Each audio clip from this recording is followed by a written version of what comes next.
So first of all, yes, Prime Minister Netanyahu is alive. I saw him personally when I was in Israel more than once.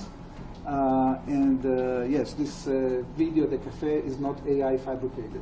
So, there's a lot of disinformation. I think it derives from the fact that the Iranian side and those who are accomplices to them are trying to cover for the weakness, okay? Because their capability to launch at Israel has diminished. They decided, as you know, to retaliate not only against us, but to attack 12 countries in our region, not just as they are stating military targets, but mainly civilian targets, both in Israel, but also in the Gulf. You've seen the result. We've seen the Security Council resolution that India actually co-sponsored that condemns that. What has been happening since then is that we are continuing to degrade their capability to shoot. The only limitation that we have at this point is basically weather. Besides weather that can undermine, to a certain extent, the capability of the air forces to act, the firepower of Iran has been diminishing constantly, and right now we are having something like 10 launches from Iran per day. We are pretty confident that this number will continue to drop in the coming days. Now, what is basically the way out of this? As you know, Israel and the United States have declared that we are actually, first of all, calling the Iranian regime to comply with the demands that we have put forward months ago. That's one way out. The other way is that because we don't want to be in a situation that every few months we have to pound Iran and continue preventing from it, fulfilling their agenda, we are also going to give the opportunity to the Iranian people to embrace the future. What does it mean? It means that we are also targeting Basij forces, the oppression forces that have been killing thousands and thousands of Iranian protesters in the last few months. And that is intended to create a possibility that we are not going to impose, because neither the United States nor Israel has the intention of invading Iran.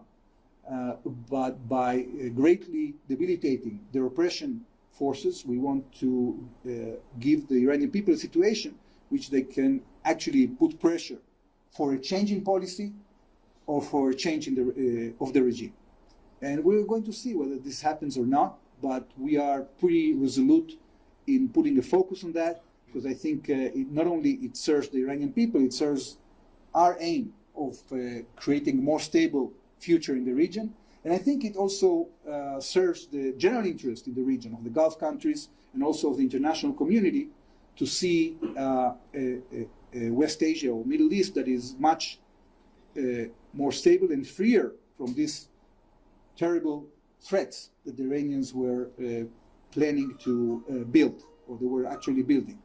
Now, imagine what Iran would do after we saw how Iran attacked all the neighbors, what they would do if they would have actually a nuclear arsenal, and if they would have tens of thousands of ballistic missiles. The results and the repercussions for the stability of the region would be much worse. So what we are undergoing now is nothing compared to what could happen in the future if the United States and Israel wouldn't have taken action now.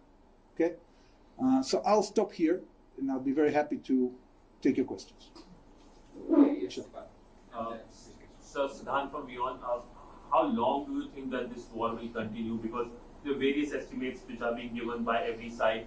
US President said 4 weeks. What's your estimate? Because it's disrupting the global economic connectivity. We see the Arab world literally being now stopped. Well, we are not specifying exactly how long it would take, because it depends on many factors. I think one factor is the opportunity to continue with a military campaign to degrade the Iranian capabilities. This can take more time. At the outset, both the United States and Israel talked about a few weeks. We'll see. It depends also, of course, on the opportunity Iran has to change course. Right now, it doesn't seem that they are changing course. On the contrary, they are doubling down. They are digging in. But this situation can change in the future. We are hearing different rumors about differences within the Iranian decision-making process. So this can take more time, but we are not here to do a perpetual war. At the end of the day, as I told you before, we can have a diplomatic way out of this if the Iranians decide that they want to cooperate with the international community. But there is also an option that we will just finish hitting our military targets, and from that point, we will basically go back to our lives. The Iranian capabilities will be debilitated, and we will have a chance to, resume to normal life. But I think that there are still unknowns, so I'm not able to fully answer your question. It's not for the American, it's Israeli war. How do you see this? Well, look, every country looks after its interests. Okay, India looks after its interests. Israel looks after its interests. And America does the same. And I think that all those who are, throwing these conspiracy theories that one country is taking hostage another country, I think that they should wake up. Okay, at the end of the day, I think we have strong leaderships both in the United States and in Israel, and everybody knows exactly what they're doing and why they're doing it. Okay. Yes. Yeah. There have been talks of putting boots on the ground. Is that going to happen? And what other targets are left for you to attack, or are you done with? Well, I'm not sure. I have operational information for you. We know that there have been some actions that have been done by commando forces, special forces. We cannot discard that this will happen in the future for very specific purposes. But as I told you, I don't think that a full-fledged terrestrial invasion is in the cards. What do we have still to do that we haven't done? First of all, we are still hunting launchers. This is something that we are continue to do, and of course we are going after the remainders of whatever is left of the production capabilities. Our assessment is at this point that the production capability of ballistic missiles has gone down to zero, that we have managed to degrade the launching capability about 70%. And we are going to continue going after Basij forces. What we are seeing now is that most of the Basij forces have gone out of their headquarters and they are operating from civilian establishments like schools and other facilities. We're going to continue hunting them. I'm asked a couple of questions. One, Iranians are accusing Israel of targeting the civilian location, including the Shahran oil port, and they're saying that this is an ecocide caused by Israel. So what you have to respond to that. Besides that, do you think that you have already taken out the top leadership, or the current leadership of Iran still remains a target for Israel? And thirdly, do you see any possibility for Israel to engage with Iran on diplomatic negotiation and talk for have a diplomatic solution? Okay, so I'll try to remember all the three. So the first is we are targeting military targets and targets that are serving the military. I must remind you that the energy infrastructure of Iran has largely still remaining intact. Okay, so that means that we haven't targeted civilian infrastructure at this point. I don't know if it will stay this way, because at the end of the day, if the Iranians do not comply and do not cooperate, we will have to deal with their sources of income. So there is still a lot for them to lose if they decide that they continue with this path, because right now we are controlling the skies of Iran. Okay. Number two was regarding For the leadership of yeah, so we have taken about 40 of the leadership. Naturally, after such an operation begins, people go to hiding, so it would be much more difficult to continue targeting them. We have had some successes here and there, but it's not sure we'll be able to massively continue to target the top leadership while they are hiding. Okay, we saw them hiding behind civilians, for example, during the Quds Day celebration. So we couldn't target them while they were, encircling themselves with children, etc.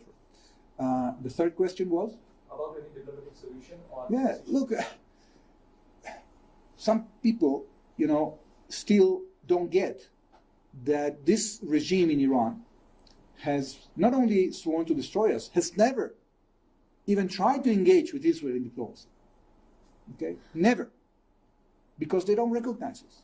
So, of course, Israel always prefers diplomacy. We had 3 decades of diplomacy, indirect diplomacy, trying to convince the Iranian leadership, or so-called Iranian leadership, to change course, to engage with the world in a more positive way. We have used the diplomatic pressure, economic pressure, but they haven't changed their position. So now we have no choice but to use military pressure.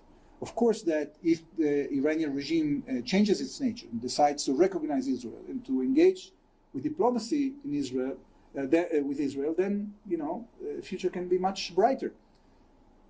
We always said, and this was also proven in the past, that when somebody decides that they want to stop destroying Israel and they want to engage with Israel, this brings peace pretty fast. Take, for example, Egypt. When the Egyptians decided that they don't want to destroy Israel anymore, we had peace with Egypt. Okay, we had peace with Jordan. We did the Abraham Accords. Israel wants to work for peace because we want to create stability and prosperity in our region, and we hope that there will be a change in this regime, and they will change their approach. Ambassador, thank you for doing this. It's 2 weeks into the war. From the Israeli government as well as from the US, we've seen a kind of cascading aims put out. So I'll just say them for you. At the beginning, it was really about finishing Iran's nuclear capabilities. Then it became about the regime change, and we saw the killing of Khamenei. After that, you have said yourself right now that it's about degrading military facilities, and that you may even stop with some amount of degradation of military capabilities. So my question, and I do have Pranay a few more, my question really is, has Iran's launching of missiles, has Iran's fight back, retaliatory strikes to the original US-Israel strikes, made the Israeli side change its position, change its achievable targets? That's one. The second, it seemed to take about 5 days before we saw Prime Minister Netanyahu again. We understand he is safe, he was at a cafe, but was he in any way harmed? Was there an attack directly on him?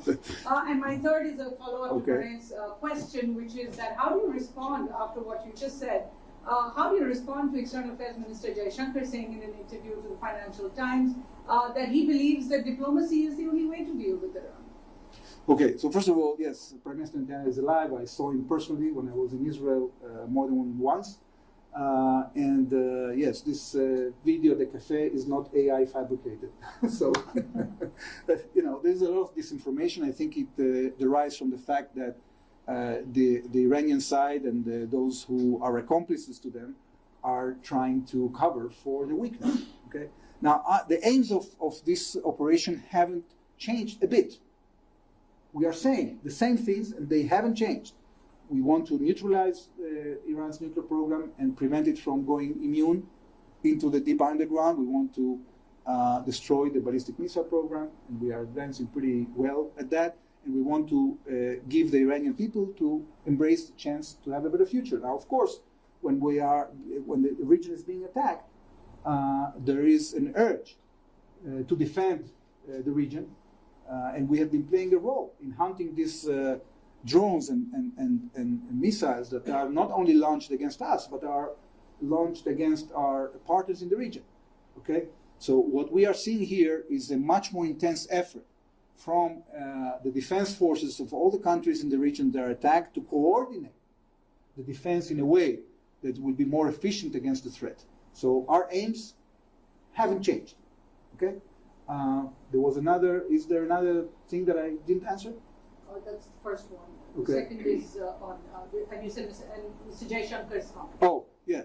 Look, again, we also support diplomacy, and we unfortunately have exhausted diplomacy to the extent that we had to take military action, and we hope that as a result of our military action, diplomacy will be relevant again. And I can share with you that in the last few days, we've been actually consulting diplomatic channels with many of our partners, of course the United States, but also countries in the region, including countries that we don't have diplomatic relations with, in order to see how we can stabilize the situation and what will be the result or diplomatic result of this effort, both in the Iranian context, in the Gulf context, but also in the Lebanese context. So these negotiations and exchanges are going on, and of course we will also update our Indian friends when things are relevant. Ambassador, last June you attended a briefing here in this room in which you had said that you're not looking at a regime change in Iran. You had said that you're not looking at targeting the Iranian supreme leadership, and you had also claimed success in the operation, destroy the nuclear capability. So what changed in few months that you had to launch a strike again and kill the leadership? And did you mistreat the situation as in Israel and US mistreat the situation with the fact that the leadership goes? Then the people will revolt. That hasn't happened. You have a more hardliner person who's now in charge.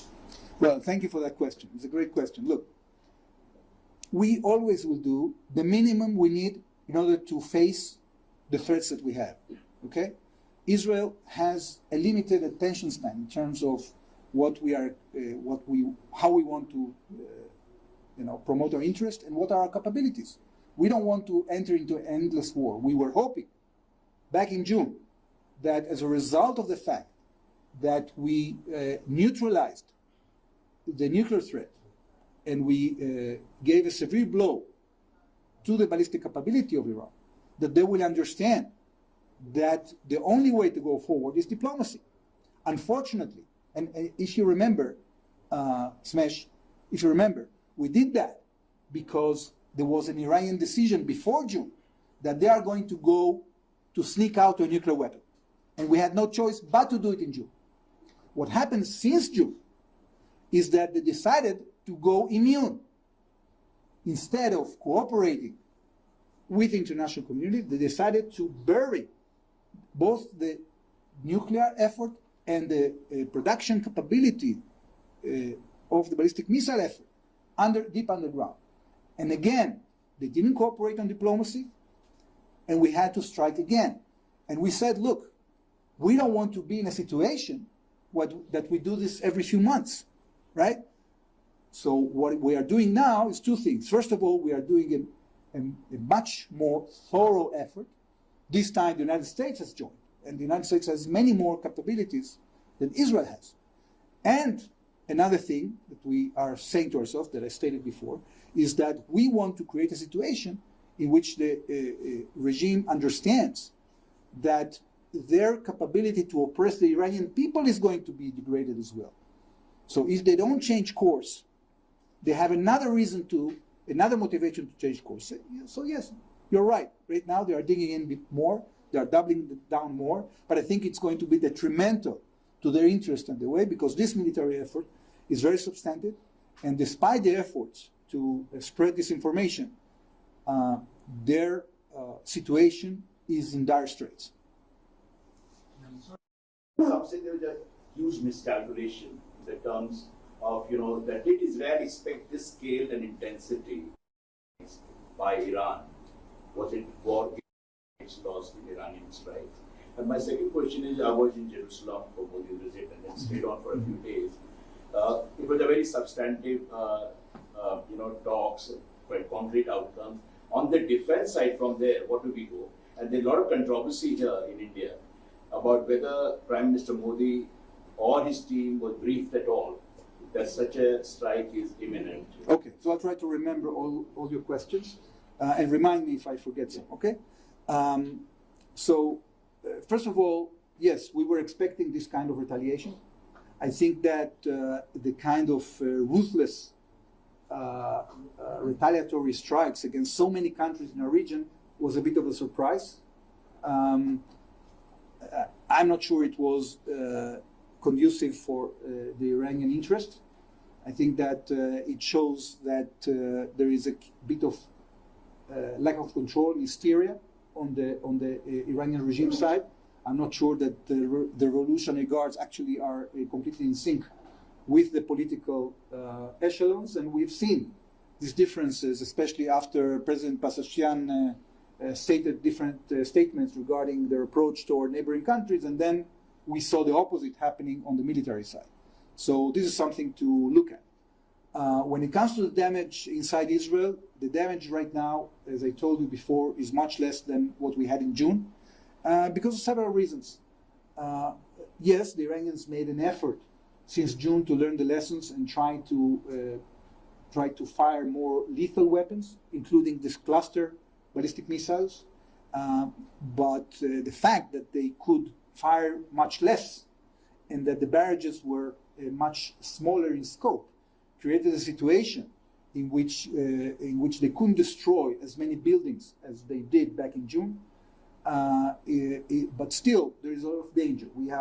We are having more sirens in Israel because these cluster bombs cannot destroy entire buildings, but they require a lot of counter-missile barrages, and it means that there is a lot of debris and small bombs of about 2 kilos that are falling in a vast area, and that creates the need for a lot of involvement of rescue forces.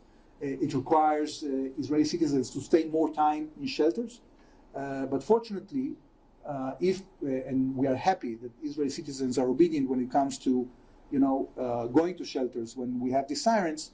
We so far, unfortunately, have lost no more than 2,000 lives. Okay, 2 dozen.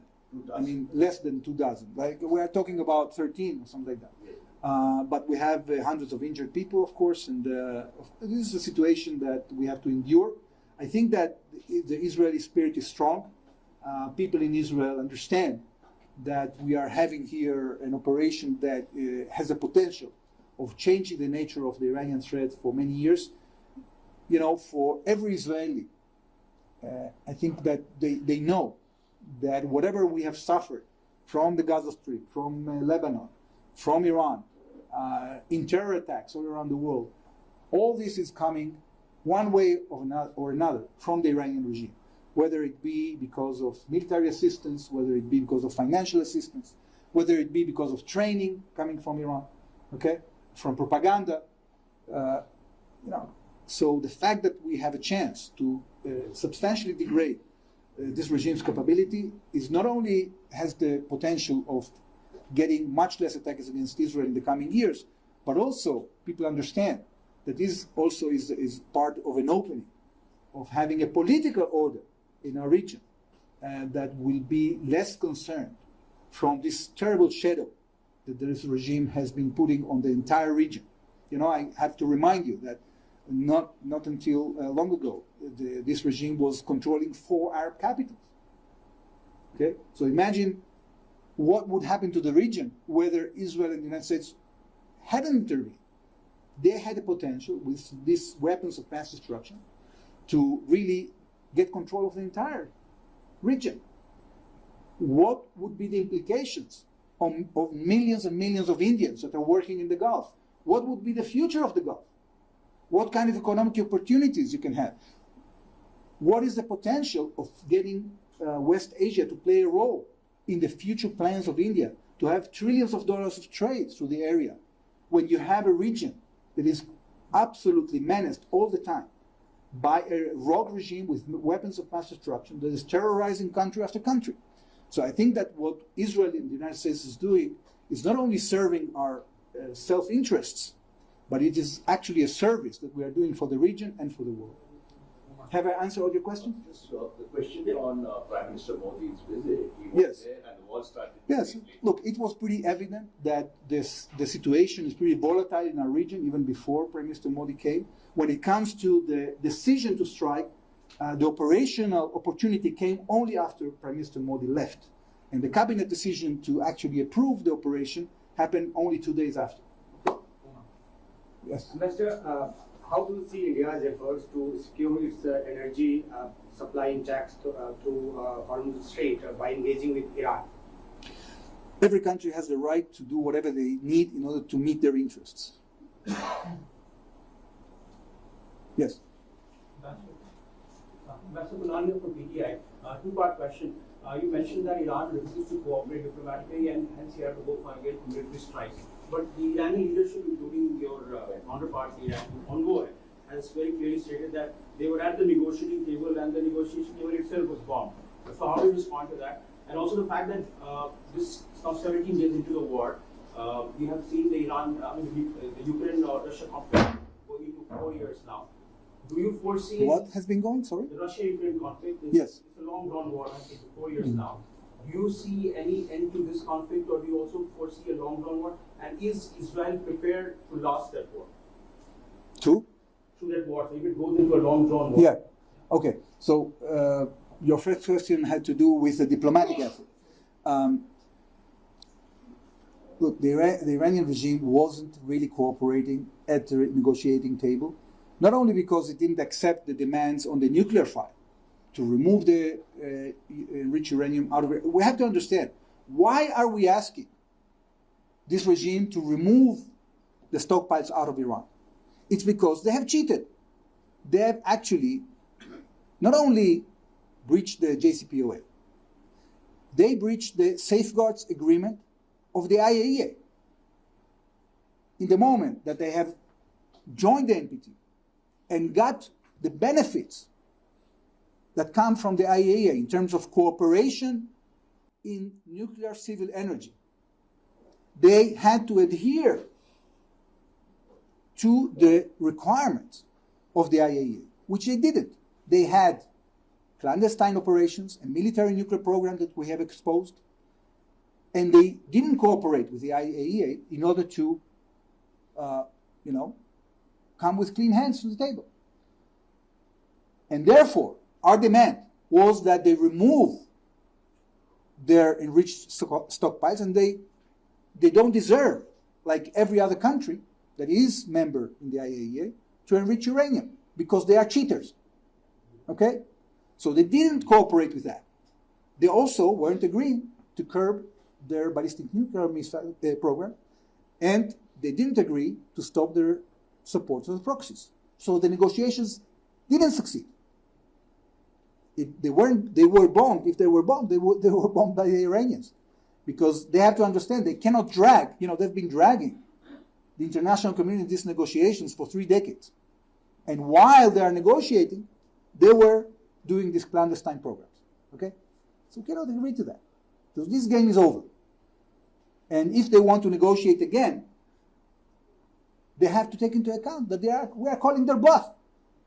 You cannot negotiate with bad faith.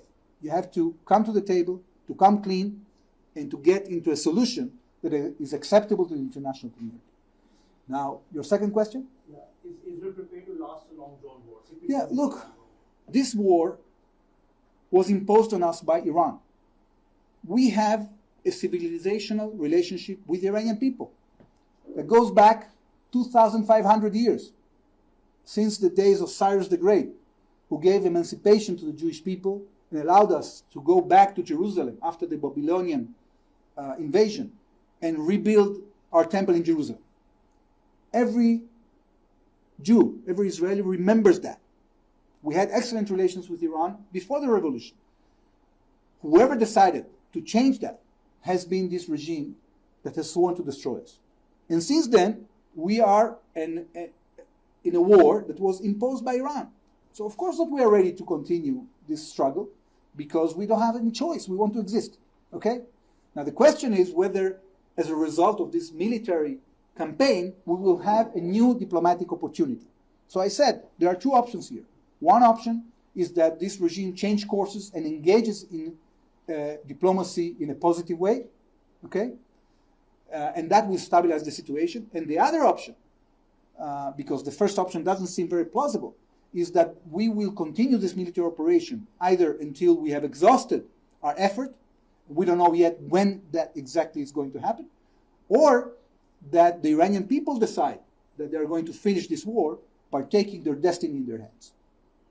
Right. Yeah. So, Ambassador, the word coming in from President Masoud Pezeshkian was that they want 3 conditions to be met. The first condition is that Iran's legitimate rights must be recognized. The second demand is compensation for the damages. Third condition calls for firm international guarantees that there will be no future attacks How does Israel look at that? And second is they're quoting numbers when it comes to the civilian deaths. They're saying that Israel is carpet bombing civilian infrastructure, including hospitals and health facilities, that have resulted in a death toll of over 1,300, over 750 people in Lebanon. In sharp contrast, just over 2 dozen in Israel. Well, first of all, I don't think the Iranians now are in the position to impose conditions. They have to start dealing seriously with the situation. Okay, they have lost their legitimate, so-called legitimate rights to enrich uranium when they started cheating the IAEA. Okay, so they don't have these rights. They have lost their rights because they have been cheating constantly. Okay, now when it comes to the other so-called conditions, we are ready to stop hostilities in the moment that Iran changes course. It doesn't seem that they are going to change course, and therefore I think that the Iranian president has lost connection with reality. Okay, we saw that in his statements that were completely detached from reality. He said that he's not going to attack the neighboring countries, but they're attacking neighboring countries. Their spokespersons have been saying that they are targeting only military targets. That's not true. There's no reason why to bombard the stock exchange of Dubai, for example. That's not a military target, right? Now, when it comes to civilian toll, first of all, I would advise the Iranian regime to take care of their own people and stop killing them themselves, because the number of Iranian citizens that have been killed as a result of this oppressive regime is much higher than those that have been killed as a result of the recent military operation that might have caused some collateral damage, but out of thousands and thousands of military targets, almost, the civilian toll is almost nil compared to the military toll that we have taken from Iran. And they shouldn't actually go and hide in civilian installations if they want to keep their civilians intact. Ambassador, you said that you have opened dialogue through diplomatic channels with several countries. This also includes India. And what is the initiative you are taking to secure Strait of Hormuz? And because it's a big trade, it's an energy route for China as well. Trump has also indicated that China is also, contacted for this. So can you brief us a bit on the diplomatic channel and also the security? So as I said, we are engaged with partners in the region, both the United States and Arab countries we are in touch with. We of course have engaged with India as well. Our Minister of Foreign Affairs, Gideon Saar, has talked on the phone with Foreign Minister Jai Shankar. They are in constant contact. And we will continue this contact with India in the future as well. Now, what was your third question regarding? What initiatives are you taking? Hormuz. Look, this is an American operation. I think that Israel doesn't have naval presence at the Straits of Hormuz. It's an American effort. I think the American president, President Trump, has said very clearly that they are going to engage in an effort to safeguard movement in Hormuz Straits. And there are many things that I think they haven't done yet in this regard, so we'll have to wait and see what happens in the next few days. One more question. Iran is doing pinpointed attacks, some very precise attacks. So do you see a foreign hand, a foreign support? Some reports have claimed that even Russia and China are providing intelligence to them. It might be the case. I'm not aware of that personally. Yeah.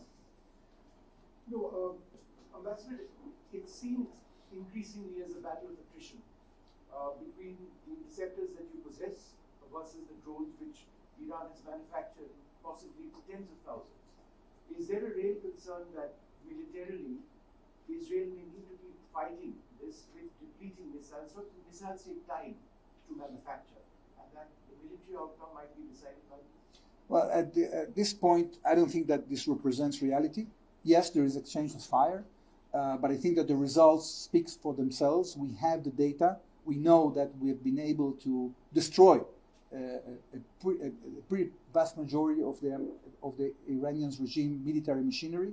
They're still capable of firing, but we are pretty confident that this damage that they are causing, A, is limited, and it will continue to dwindle as time goes by. So we are not talking about a war of attrition of years. We are talking about a situation in which the military effort will exhaust itself at some point, and we'll have to see what is the diplomatic result of that. And as I said, there are several options. There could be engagement, there could be lack of engagement. We'll have to deal with that. But at the end of the day, we have let's say, the oxygen and the capability to continue this effort until we exhaust our targets.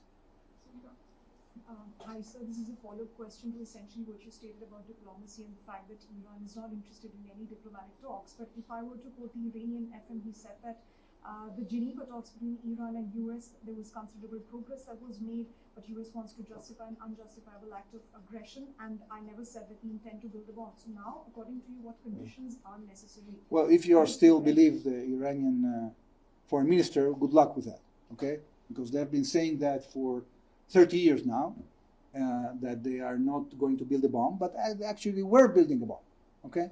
We have the intelligence, and we have shared this intelligence with major powers. So it's a known fact that the Iranians were actually seeking military nuclear weapons, okay? So this is number one. Number two, as I said before, they are trying to picture that in Geneva things were going well. They weren't going well for the reasons I already mentioned. They weren't ready to talk about curbing their missile program according to the Wassenaar Convention. They didn't they really weren't willing to give up their stockpiles of enriched uranium. They really didn't want to limit their enrichment activity, and they weren't willing to stop this support they have for the proxies. So, you know, talk is cheap. The question is, what are the results? And this is what we are concentrating on. Yeah. So the entire Iranian strategy of choking global oil supplies and sort of bringing countries to their knees by cutting off the oil and gas supply, has it sort of put you on the back foot? Has it sort of increased the pressure on Israel to come to the talking table? No. Look, this is pathetic, okay? Because people are overstating the nature of the threat. First of all, if you look at the data, the United States imports only 2% of their energy needs from the Gulf. 2%, okay? So they're not threatened by the Iranians when it comes to energy. There are other countries that have a higher percentage, and of course they feel that there is a challenge here. But the question is whether the Iranians have the capability to curb the supply of energy for an unlimited period of time. We believe that's not the case, okay? And that the United States has the military power of actually stopping the Iranians from doing this. Now, if the Iranians will continue to put pressure on the international community, we're going to see the opposite result, like we saw in the resolution of the United Nations Security Council that condemned Iran and that was co-sponsored by India and had the backing of 130 countries. Okay, I think that this hysterical kind of irresponsible response by Iran is actually creating the opposite effect than the effect that they were hoping for. They are not capable. They are not capable of paralyzing the energy markets of the world. Sir, 2 days back there was an attack on a synagogue in US. So do you think the kind of support Israel enjoyed after the 7th of October, that is not there this time, and anti-Semitism might be on the rise globally? Thank you for that question. We are always concerned from anti-Semitism. I think what we are doing, what we are seeing here following this operation is that, first of all, many countries are supporting this effort. Some of them are doing, doing it by supporting the UN Security Council resolution that I mentioned. Some of them are, just saying nothing, but they are pretty pleased to see that this Iranian threatening machinery is being pounded. What unfortunately we are seeing is an attempt by the Iranian intelligence, by the Revolutionary Guards, to hit Jewish communities around the world. They've been doing this, and of course hitting our embassies. We've seen an attack against our embassy consulate in Munich. We've seen attacks against synagogues in Canada and in other places in Europe. And this is an ongoing effort that the Iranians have been pushing for. not only by themselves, but also by cooperating with criminal elements all around the world. So this is something that they are trying to portray now, to do, because they are under a lot of pressure. And we will continue to work with governments around the world in order to curb these attacks against Jewish communities around the world that have no connection to the situation whatsoever. But it's very typical of the Iranian regime to do that, because their modus operandi is terror and extortion. Okay? And I think that, as I said before, Israel is doing a great service to the world by debilitating this negative, this terrible force, diabolic force, that is using terror and extortion all around the world. Yeah. Was there any underestimation on part of Israel or US about the length of time and the amount of ammunition and weaponry Iran had in this conflict? And secondly, given the situation, what has happened to the Gulf countries, how they are being attacked, and the American air bases have actually attracted those attacks. So has there been any conversation around that the umbrella which was supposed to give protection has actually turned around? No, I don't think so. I think that when it comes to the firepower of this regime, we had a pretty accurate assessment. I think what we are seeing now is not surprising us. We will see what happens in the future. We don't know yet. But I think that when it comes to their capabilities, we're pretty aware of what they are capable to do, and therefore we took all these precautions. And when you compare the huge amount of weapons they have used to the results in terms of victims, you see a gap there that is pretty significant. Take, for example, the UAE. They have been the country that have been attacked most, with more than 1,000 drones, right? And hundreds of ballistic missiles. So the fact that they had this capability to defend themselves, and the United States has that, and we have that, and other countries have them, I think has created a situation in which the cost that the Iranians have been successful to inflict on us is quite low compared to the effort they've been putting behind these weapon systems. Reasoning casualties or cost inflicted? Both. Ambassador, Iran has been a country under sanctions for years now. So when this conflict started, everybody was expecting, everybody was expecting the Israelis and Americans to, overwhelmingly bombard Iran. But somehow Iran has been able to strike back, and that's quite an amazement. Why? Why are you amazed? In the sense that for Iran to strike back, so my question is that, from where did Iran develop these capabilities? And do you think that there was outside help? And I name the countries in question are China and Russia. Do you think that these countries helped Iran to build these? Okay, so I'll try to answer the question with the knowledge I know, okay? The Iranian regime has been capable of having an indigenous industry of nuclear, with a nuclear dimension, and with ballistic missile dimension, and with other dimensions that have to do with air defense and have to do with naval capability and other kinds of capabilities. Many of their spare parts have been coming from markets in the world, including from China. And we've been actually engaging with our Chinese friends in that regard, because we believe that the fact that the Iranian regime has been having unlimited access to certain dual-use products and technologies was detrimental for us, because they had the opportunity to build with them lethal weapons that are actually terrorizing the entire region. So this is a concern. And the fact that some of the countries haven't been adhering to the sanction regimes created the situation. Okay. Now, why have we been promoting sanctions? Because sanctions was a step short of engaging in military actions. I was personally in charge of Iran sanctions, almost 20 years ago. And at that time, we were convincing, actually, we succeeded in convincing many countries in the international community to put limitations on of Iran because of their policies. Unfortunately, that hasn't been enough. And the Iranian regime is resolute. They don't care about but the things that normal countries care about, the building of their infrastructure, about the prosperity of their people. Look at how Iran looks. You know, Iran could be one of the richest countries in the world, but they don't have enough water. They have a terrible crisis in water. They don't have infrastructure. Their people are poor.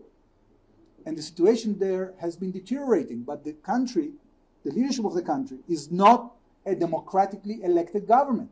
They have these quasi-elections, okay, which they actually sideline all the candidates that may threaten their policies. They don't allow them to run. They arrest people, they oppress people, they kill people, they rape people, okay? And they continue with their policies.